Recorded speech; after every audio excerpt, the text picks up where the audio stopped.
আসসালামু আলাইকুম। আপনার ঘরে একটা বাড়ি দেখাম, দেখান বাড়িটা কিরকম। এই বাড়িটা করছে 3 বছর আগে, তখন আমি ভালাই ছোট আছিলাম। তারপরে বাড়িটা যখন করলো তখন করলাম যে যাই ভালো হলো, বাড়িটা করছে। তারপরে দেখলাম 1.5 বছর খালি গরু বাছুর পালছে, খালি 1.5 বছর আসলে এই ঘরটার মধ্যে। আর বাড়িটা আস্তে আস্তে কিরম হয়ে গেছে জানেন, বাড়ি চত্বর মধ্যে বেড়া শেষ, বেড়া গেছে। তারপরে তালা মারছে, যদি কিছু কেউ চুরি করে বাড়িটা করে বেশি দিন থাকে না। কিন্তু আমার বাড়ি থেকে কিন্তু এই বাড়ি কিন্তু বেশি দূরে না। আমি করলাম যে বাড়িটা করছে ভালো হয়েছে, আমার একটা প্রতিবেশী হয়ে গেছে। তারপরে এই প্রতিবেশী আর থাকলো না, ঘর তালা মারছে। তাই কি ঘরের মধ্যে ঢুকতে ব্যাপার হলো, ঘরের মধ্যে এমবেতে ঢুকে উম্বেতে বেড়াইতে আছে।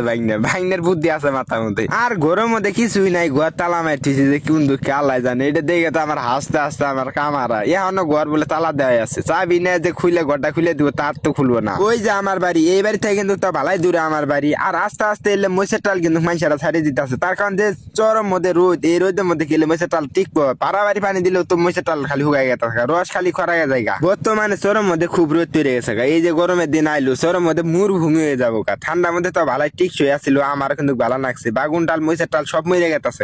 এলে কি আপনারা চিনেন, এলে হলো চিনে, এলে চিনে কিন্তু এক সময় বলে ভাত খাইছে। আমি কোনোদিন ভাত খাইনি, কিন্তু আমি আবাদ করছিলাম 2-3 বছর আবাদ করছিলাম এই চিনে। এই চিনের মধ্যেও কিন্তু ভালো আয় উন্নতি হয়। আর কিন্তু এই চিনে গুলো কিন্তু বেশি ভালো হয় না, তার কারণে যে রস খরাই গেছে, পানিও ঠিক মতো দেয় না, সারও ঠিক মতো দেয় না, এই কারণে কম হয়েছে চিনে।